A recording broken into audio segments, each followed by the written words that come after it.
Buenas, canejo. Vamos a seguir hablando de Leonardo de Luján y lindas pinturitas y lo que estaba pasando en el convento. Disculpe, pero que hace mucho fresquete y me tuve que poner bien ponchado. Un minutito, por favor.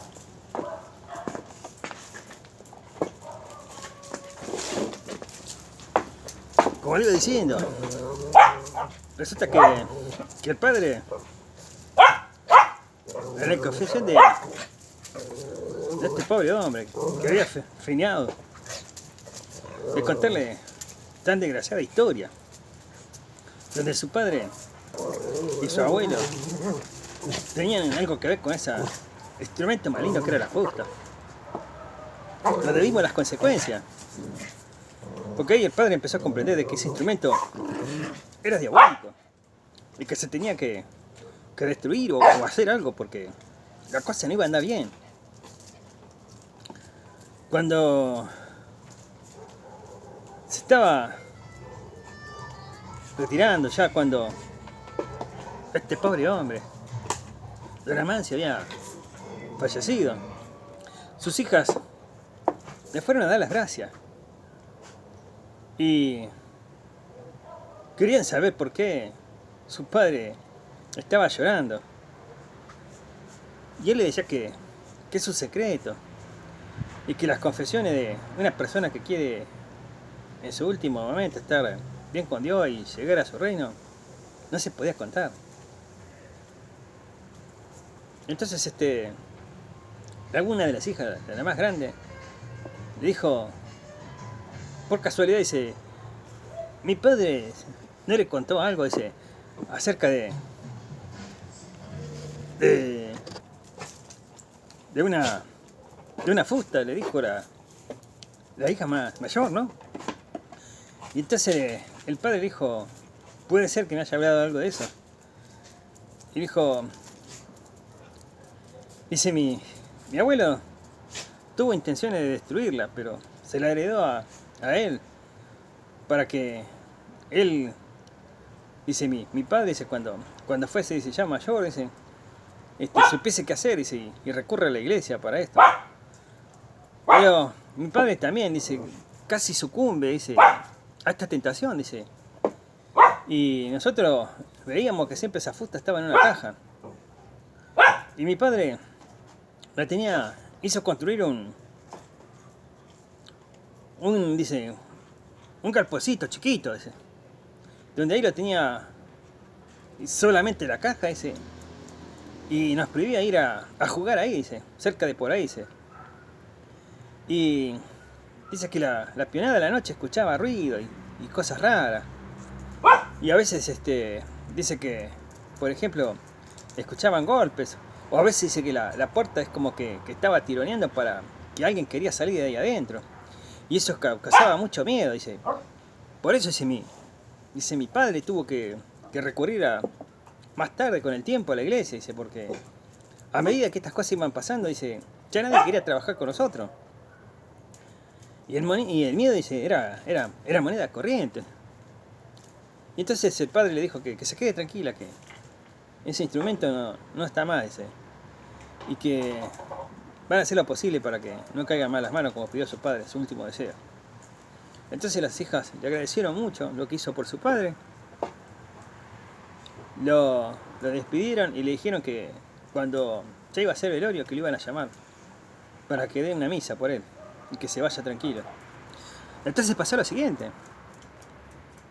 Mientras el padre iba con su volanta, empezó a recorrer todas las cosas que iban pasando a través de los años, cómo fue cambiando en 20 años este padre. O sea, el padre Gregorio, que llegó a volverse loco. Y cómo todos ellos tuvieron que tapar todas las desgracias que pasaban, porque siempre era un accidente o algún gurí que golpeaba a otro, donde nuestro querido padre Gregorio decía que a veces los chicos eran tan traviesos y se golpeaban entre ellos y a veces se le iba el exceso de fuerza. Entonces él recordaba los azotes que le pegaba a los gurises, que a veces porque o cualquier cosa. Cuando pasaba un gurí, dice que le pegaba un rebencazo y los quería correr para seguir castigándolo. Por eso dice que muchos habían salido tan resentidos, dice, cuando ya tuvieron su mayoría de edad y tuvieron que abandonar el convento. Y se hicieron delincuentes, matreros, y la mayoría casi murió. Dice. Y el padre le trajo muchas desgracias a la iglesia, las cosas que hizo. Y ellos tuvieron que tapar todo porque pensaban que él se iba a arrepentir de los actos que estaba haciendo. Y ahora él ya llegaba a entender por qué este padre se volvió tan loco y tan malvado. Era por esa fusta que él tenía ahí en el orfanato, donde quería poner disciplina a la guriciada, pero desgraciadamente se le iba la mano.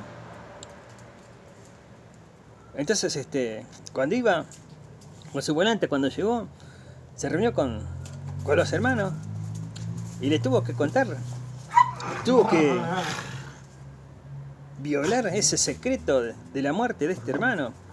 Pero cuando lo iba a contar, se reunieron todos los padres así que estaban ahí y empezaron a hacer una oración de que eso tenía que ser fidedigno a lo que él le iba a contar y que no tenía que salir del convento, que no lo tenía que saber ni la guriciada, ni ninguna persona que tenga confianza con ellos, algún feligrés que venga a la iglesia y le quiera contar ellos, no se podía contar, porque si no iba a caer una desgracia sobre el poblado.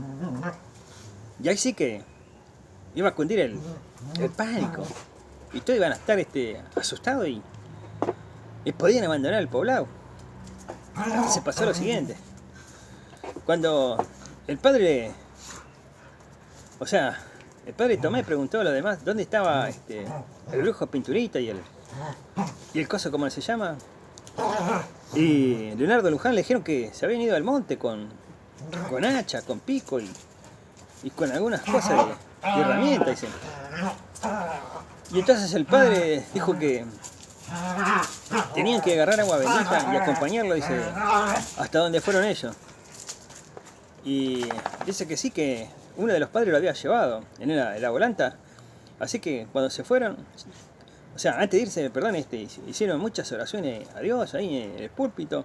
Algunos padres se quedaron y fueron cinco padres con el padre Tomé.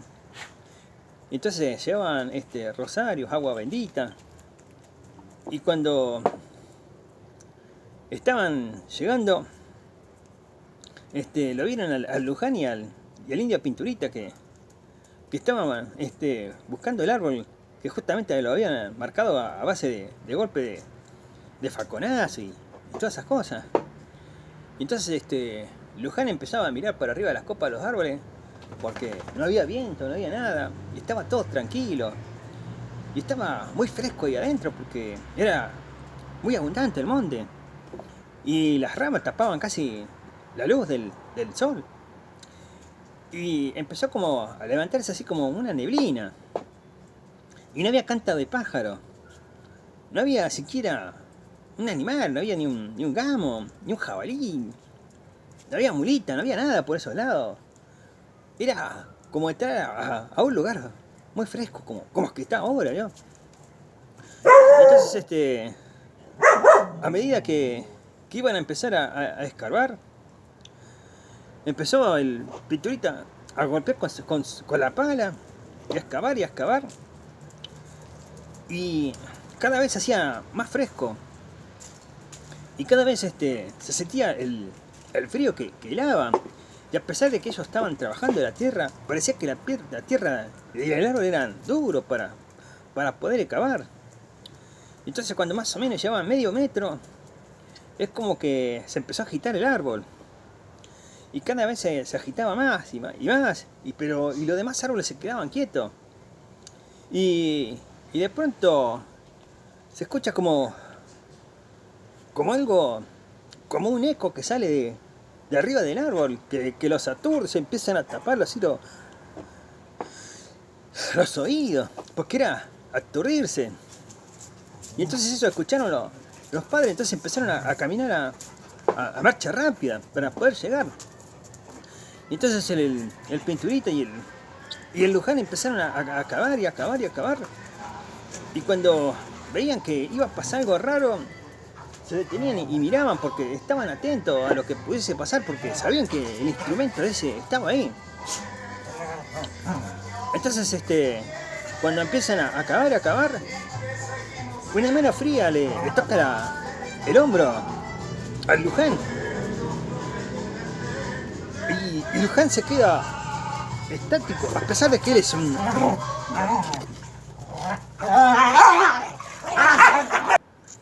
A pesar de que él no tenía miedo. Era ya una persona curtida por los campos y por todas esas cosas y sabía lo que era pasar el frío, pasar el hambre, las necesidades. Pero las cosas fueron así. Es la primera vez que sintió como que una mano le tocaba el hombro, así bien helada. Y entonces hizo que la pinturita lo mirase y le dijeron que le pasaba porque la cosa estaba rara. Y como la cosa estaba rara, vio que se quedó paralizado y pálido. Entonces le preguntó si estaba bien, pero cuando vio que se quedó como mudo, entonces pega un salto y va sobre su compañero, al que no está raro. Y entonces él le hace así, como que algo le está agarrando. Y entonces el pinturita va y nota justamente que era una rama, que era como que había descendido y le había tocado el hombro. Pero que esta rama le deja como si tuviese vida, le estaba apretando el hombro. Y entonces cuando él se empezó a ladrar, a ladear, agarra ¿cómo es que se llama? El indio pinturita y le pega un hachazo que rompe la rama. Y entonces que haya como un griterío en el medio del monte. Entonces empiezan a apurar la situación. Y cuando empiezan a cavar, empiezan a sacar tierra con las manos desesperados porque querían salir de esa circunstancia. Y cuando empezó a cavar, notaron que había como un metal, algo duro que estaba entre la tierra. Y en ese instante que vienen los padres y empiezan a decirle que si lo habían encontrado y ellos le dicen que sí, que por favor que los ayuden. Entonces que agarren herramientas, que hagan algo. Pero como la situación se empezó a volver tensa y el árbol se empezó a agitar, entonces los padres empezaron a hacer su plegaria y a suplicarle a Dios que los libere del mal. Entonces cada uno con su crucifijo acá en la mano hacían así, que por favor que Dios le ayudase y le diese fuerza y valentía y coraje para vencer al mal. Y cuando iban invocando a Dios y a Jesús y a la Virgen, la cosa empezó a ponerse más fulera. A medida que ellos iban cavando y cavando, era como que las raíces del árbol quisiesen salir. Pero empezaron los padres a tirar agua bendita y a rogarle a Dios que mantenga la situación y que le dé fuerza para que saquen esas cosas que estaba ahí. Hasta que por fin lograron excavar y estaba como que las raíces la tenían entrelazada a esa caja de metal. Entonces con el hacha empezaron a romper las raíces hasta que sacaron. Y entonces la aferraron con fuerza, le agarró este brujo y salieron corriendo conjunto con los padres a la vera de un camino donde empezaron corriendo por ese sendero que había. Y cuando iban llegando cada vez más era como que los árboles iban cerrando el paso. Y entonces empezaron a apurarse hasta que salieron a un claro donde había sol y siguieron corriendo hasta que salieron fuera del monte. Y ahí es como si fuese sido un alivio, pero igual del julepe que tenían y por las dudas siguieron corriendo hasta que salieron fuera del monte. Y una vez que llegaron es como que algo bramó dentro de ese monte y los pájaros alrededor, no justamente del centro de ahí, sino de los costados, empezaron a volar de espanto. Entonces cuando se fueron todos con las volantes y los caballos, cuando empezaron a llegar, llegaron hasta el monasterio, la iglesia o el orfanato, como lo quiera asistir, donde estaba toda la gurizada. Y pusieron ese cofre con cadena y candado en una mesa. Y cuando las pusieron en la mesa, no sabían, se fueron a donde estaba el cuarto del padre de Benito, este hombre mayor que había muerto. Y registraron todo, a veces encontraban alguna llave, pero no encontraron la llave. Y la cosa era difícil porque a medida que esto iba pasando, iba ganando la tarde. Y cuando iba ganando la tarde, iba ganando la noche también. Y empezó como a mainar viento fuerte y a relampaguear. Entonces pasó lo siguiente. La noche iba ganando terreno, cada vez iba oscureciendo más.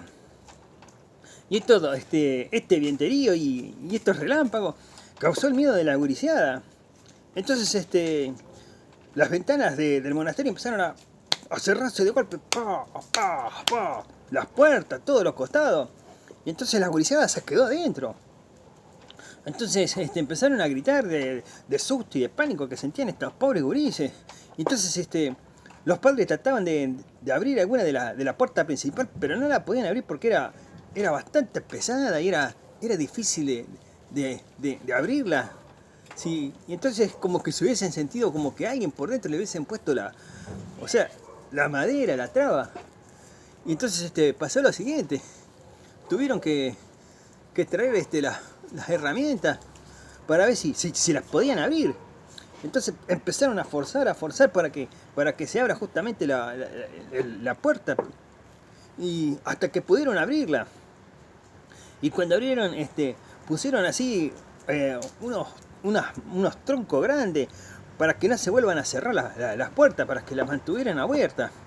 Entonces, o sea que es como que querían cerrarse, pero no podía por la presión que ejercía ese tronco. Entonces pasó lo siguiente, los padres entraron y se apagaron todas las velas, entró un viento de golpe y que apagó todas las velas. Y eso es que hacía que crezca el temor de la guriseada. Entonces los padres, a fuerza de coraje y rezo, entraron. Y cuando empezaron a entrar, entró con ellos el Pinturita y el Leonardo Luján. Y Leonardo Luján empezó a sacar a los gurises, igual que el Pinturita y los padres. Y todos se fueron justamente hasta el establo que tenía ahí. Y se quedaron ahí hasta que la tormenta empezó a avanzar y a avanzar. Entonces optaron por llevar a toda la guriseada hasta la estancia de don Amancio, que había fallecido, para pedirle un favor que acobije a todos esos gurises de noche. Entonces los padres tomaron 3 volantas grandes, 3 carretones, perdón, y llevaron a la guriseada.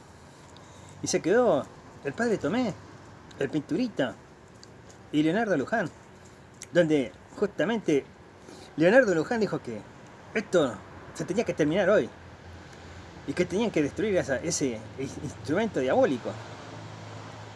Y entonces optaron por entrar a ver si podían encontrar en alguna parte esa misteriosa llave que no encontraban los padres, que quizás por miedo, vaya a saber por qué, cuando entraron a la habitación salieron rápido y salieron temblorosos y le dijeron que no la habían encontrado, así como tartamudeando, porque tenían miedo, esos pobres padres tenían bastante julepe. Entonces empezaron así a los ciegos registrar, pero cada vez se azotaban más las ventanas, que era como que se abrían, cerraban y las puertas. Entonces le dijo a Pinturita a Leonardo Luján que tenía que retirarse porque acá había mucha maldad, había espíritus malignos, y que si se quedaban podían perecer los dos, y si perecían no iba ni a un lado, él no iba a poder ir ni con sus ancestros, ni él no podía ir con sus padres. Así que salieron a la disparada, pero algo les cerraba las puertas, entonces quedaban encerrados en el monasterio. Y entonces algo gutural, algo que no era parecía una voz de una persona, sino que parecía la voz del maligno. Le decía así en tono grotesco, malo. Le decía que eso ahora me pertenece, o algo así. Y le decía que si ellos volvían, iban a perecer todos.